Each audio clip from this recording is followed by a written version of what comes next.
Mesdames, Messieurs, bonjour et bienvenue dans cette édition de 13h après la clôture du sommet de l'Élysée qui avait pour thème paix et sécurité en Afrique. Le président de la République, Ibrahim Boubacar Keïta, a présidé l'ouverture du salon de l'artisanat et du tourisme de Montreuil. C'était samedi dernier. L'événement, qui est à sa 9e édition, est placé cette année sous le thème paix et réconciliation. Il devrait permettre aux artisans de la diaspora de mieux valoriser leur création pendant une semaine à travers une gamme variée de produits artisanaux et touristiques. Le salon de l'artisanat de Montreuil est un niveau d'investissement de 12 milliards environ de francs CFA. Envoyés spéciaux Oumar Moussa Traoré et Idrissa Traoré. C'est le tout Montreuil qui avait rendez-vous ce samedi après-midi avec le président de la République, Ibrahim Boubacar Keïta, particulièrement heureux de retrouver ses compatriotes, mais aussi des amis de longue date. Le Montreuil politique était là au grand complet. L'actuel maire écologiste Dominique Voynet, l'ex-ministre qui n'est pas candidate à sa succession au municipal de mars prochain, a fait le déplacement. Tout comme son emblématique prédécesseur, le communiste Jean-Pierre Brard, qui souhaite lui succéder après avoir exercé un mandat d'un quart de siècle environ. Cet aéropage était réuni autour du chef de l'État à l'occasion d'un événement devenu désormais un rituel dans cette ville de la banlieue parisienne de plus de 100 000 habitants, considérée comme la première ville malienne de la France.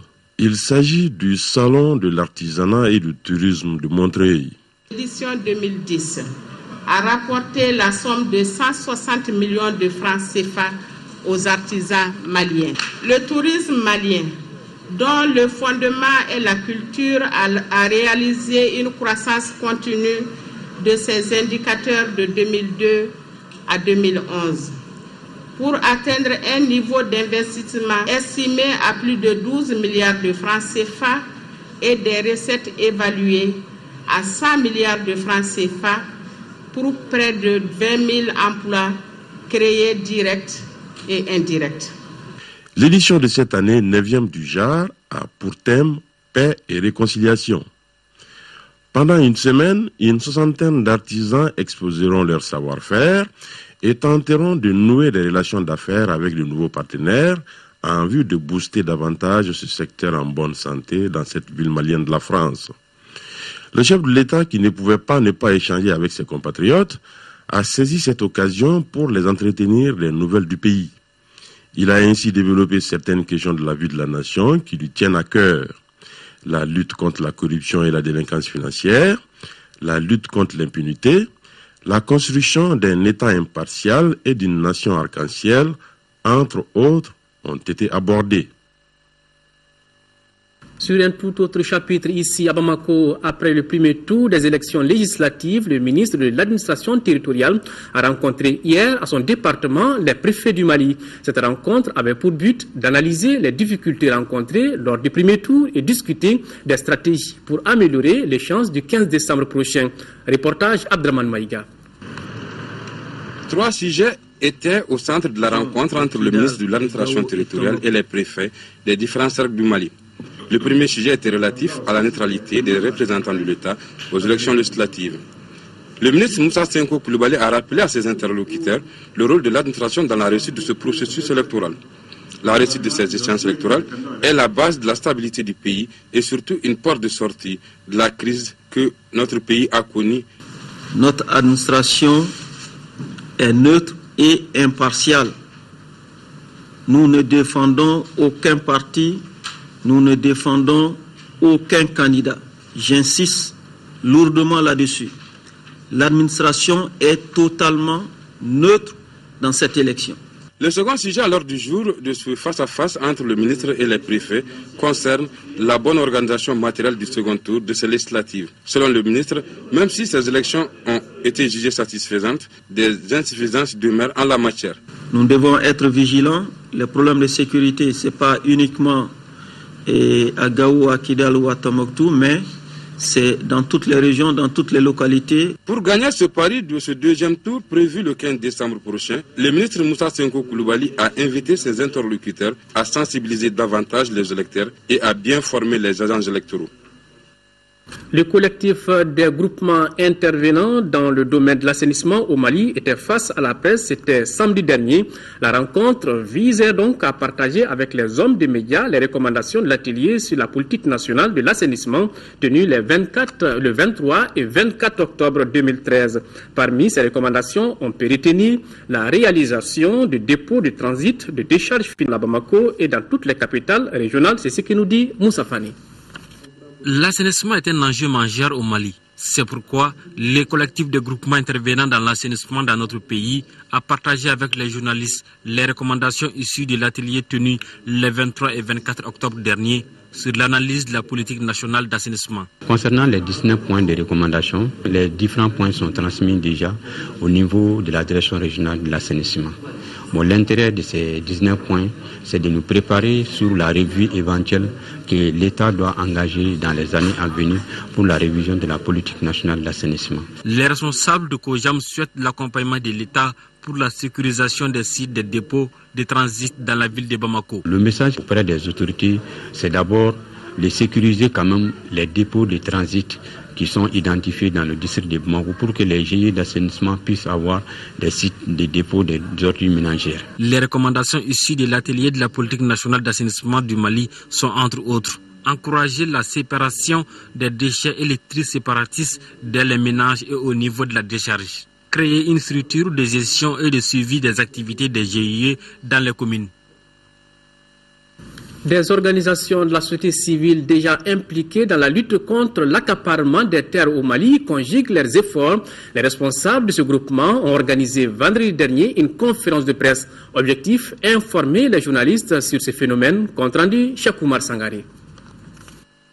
Les organisations de la société civile haussent de plus en plus le ton face au phénomène de l'accaparement des terres.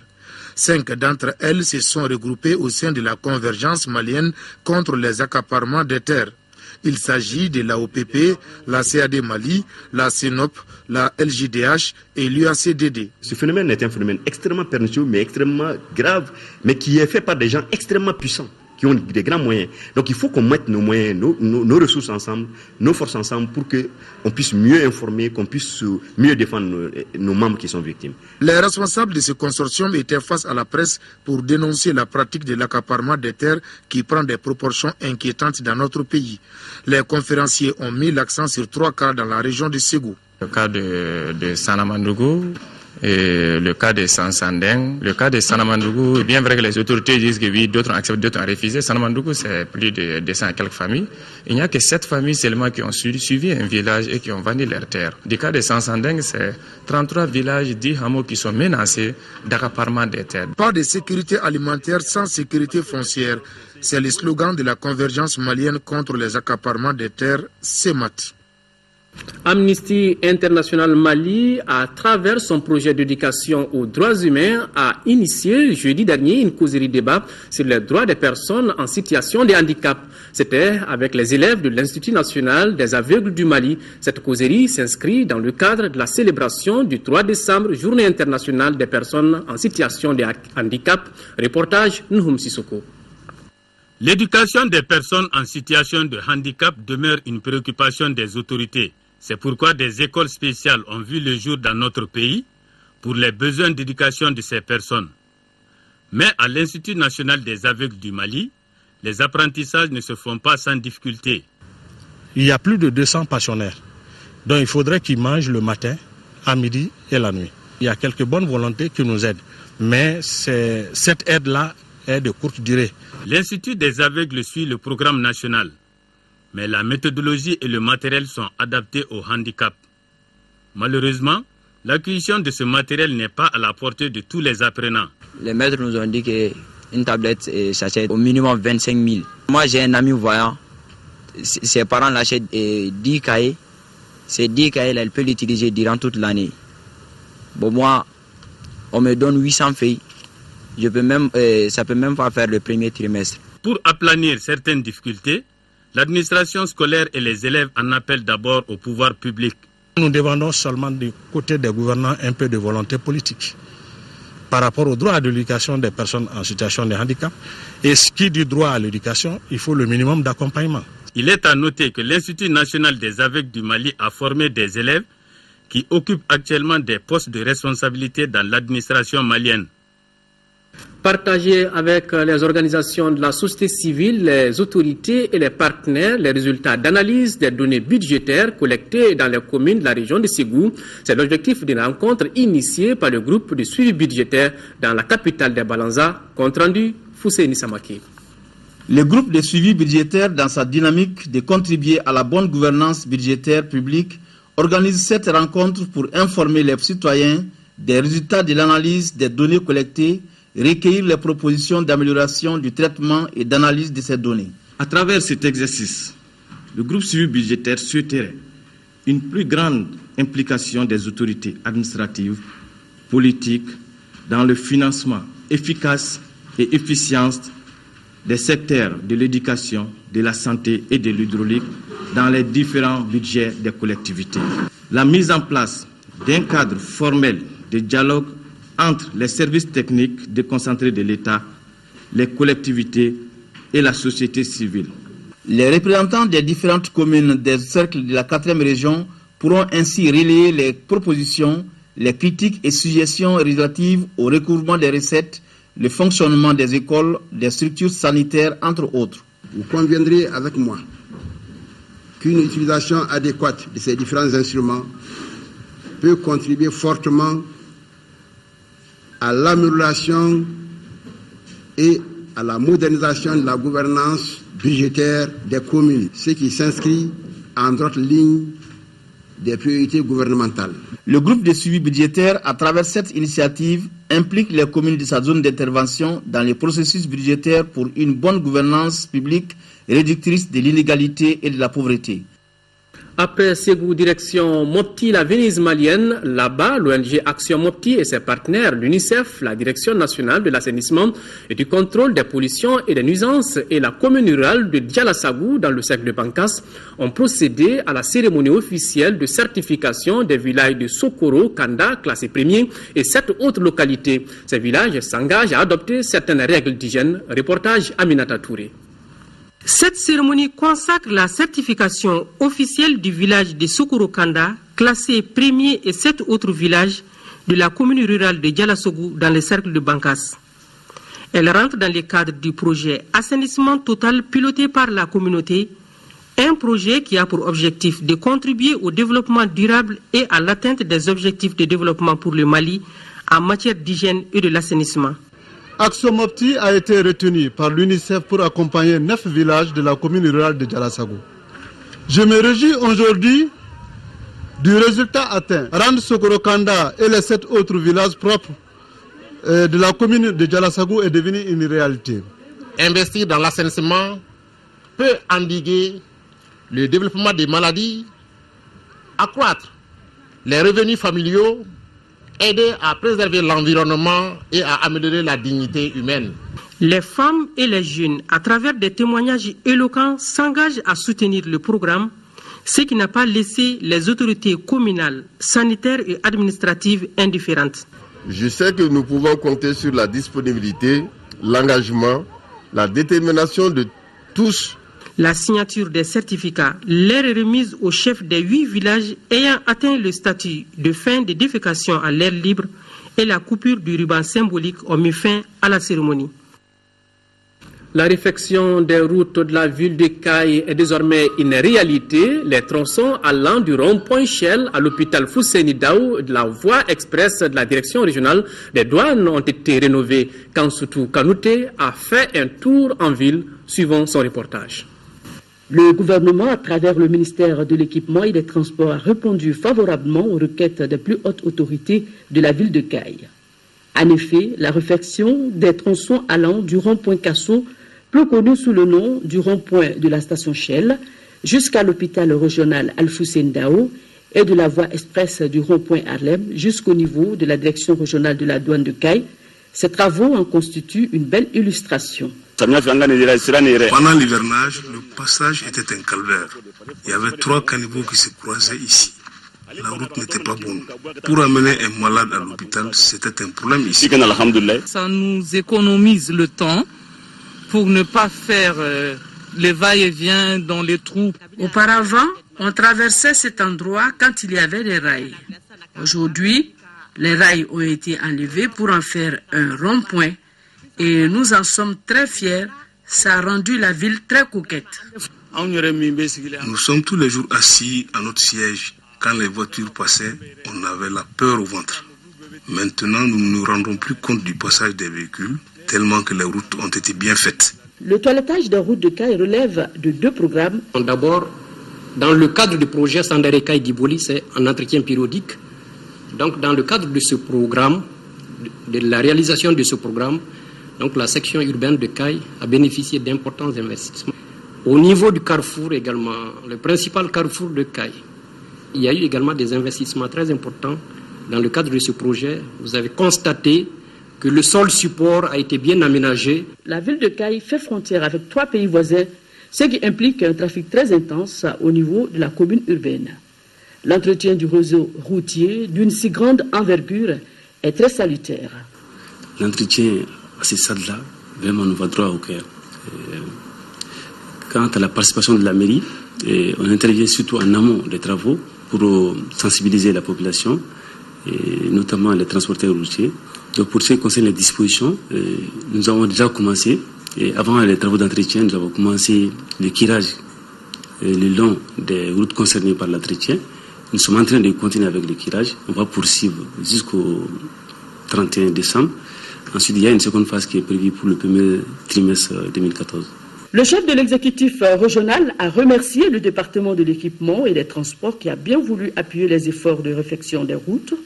Il dira que les ronds-points actuellement constitués de pneus usagés et de vieux fûts seront aménagés à souhait afin de rendre la circulation fluide au niveau de la ville. Vous savez que les routes aussi, ça coûte très cher. Donc beaucoup d'efforts ont été faits. Nous allons tenter d'obtenir que plus d'efforts soient faits. Vous avez pu voir qu'au niveau du pont, en descendant du pont ou en montant sur le pont, vous avez vu que le rond-point a été assez bien aménagé là-bas. C'est des ouvrages d'art qui sont là-bas. Les autres ronds-points sont appelés à être également aménagés de cette façon-là. Et à ce titre-là, nous allons continuer les entretiens avec les collectivités locales, mais également avec toutes les bonnes volontés de Caille. Et la finalité également, c'est qu'au-delà de l'aménagement de ces carrefours-là, c'est d'avoir des feux tricolores. Toute la population de Caille est heureuse pour ces routes qui ont été réfectionnées. Nous demandons à tout un chacun de prendre soin de ces nouvelles voies. Tout à fait. Vous vous souvenez certainement, il y a de cela quelques mois, la rédaction avait consacré un dossier sur la dégradation des routes à Caille. Alors ça roule bien là-bas, mais avec beaucoup de prudence. Le grand format de cette édition fait aujourd'hui un gros plan sur une des plus grandes voix de la musique malienne que le public a découvert au début des années 90. Elle s'inspire de la musique traditionnelle du Wassoulou et évolue dans le monde des affaires et de l'exploitation agricole. Vous avez certainement imaginé, il s'agit de Oumou Sangaré qui plaide la cause des femmes dans ses chansons. Cheikh Oumar Sangaré et Mansa Doumbia sont allés à sa rencontre. Suivez cet élément. 45 ans, c'est son âge. Mère d'un garçon, auteur de 6 albums et femme d'affaires depuis quelques années. Voilà brièvement présenté la star Oumou Sangaré. Originaire du Wassoulou, une zone réputée pour sa richesse culturelle, la chanteuse a hérité la musique de mère à fille. Cela explique sa présence qu'on peut qualifier de précoce sur la scène musicale. Mon tout premier spectacle, je l'ai fait à l'âge de 5 ans au stade Omnisport. Ça, c'est venu comment? Parce que on a organisé un concours entre les écoles maternelles. Et nous, on a eu les premiers prix. Moi, j'étais la chanteuse principale. Oumou Sangaré est inscrite à l'école fondamentale de Sogoniko en 1976. Elle n'est pas réussie au CP en 1982 au groupe scolaire de Daouda Bougou. Alors, elle met fin à sa vie scolaire, du moins temporairement. Quelque temps après, elle retrouve le chemin de l'école et abandonne définitivement en 8e année en 85, car très sollicitée pour animer les cérémonies de mariage, de baptême et autres à travers la ville de Bamako. Mais C'est en janvier 1990 que sa carrière commence à prendre véritablement de l'envol avec la sortie de son premier album intitulé Moussoulou, vendu à plus de 200 000 exemplaires. Pour elle, le coup d'essai a été un coup de maître.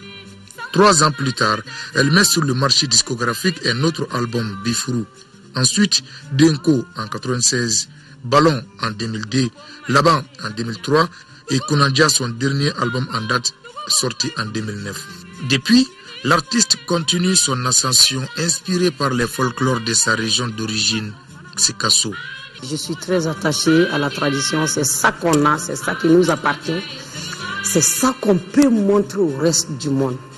La diva du Wassoulou, comme on l'appelle affectueusement, s'est produite sur plusieurs grandes scènes à travers le monde, dont le Central Park aux États-Unis d'Amérique. Et à chaque spectacle, Oumou harangue les foules.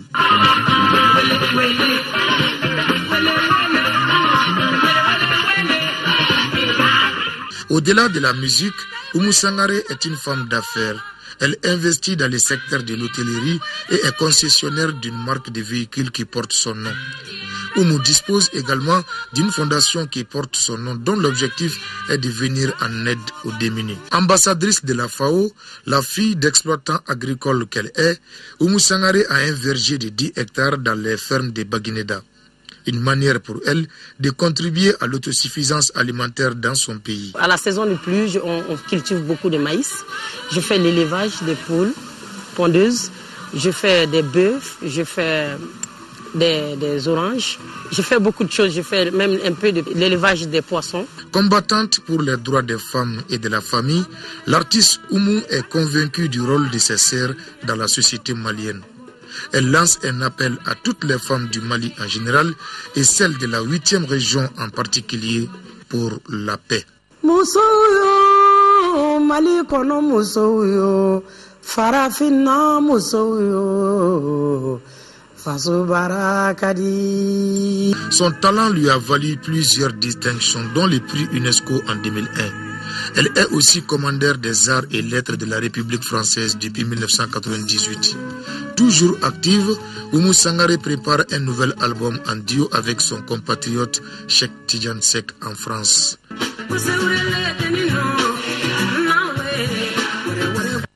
Voilà, on danse forcément sous les notes de Oumou Sangaré. Voilà, c'est la fin de ce journal. Merci de l'avoir suivi. Autre rendez-vous avec l'actualité, 18h-20h, une présentation d'Ndei Sissoko. Si vous êtes à table, très bon appétit. Au revoir et qu'Allah bénisse le Mali.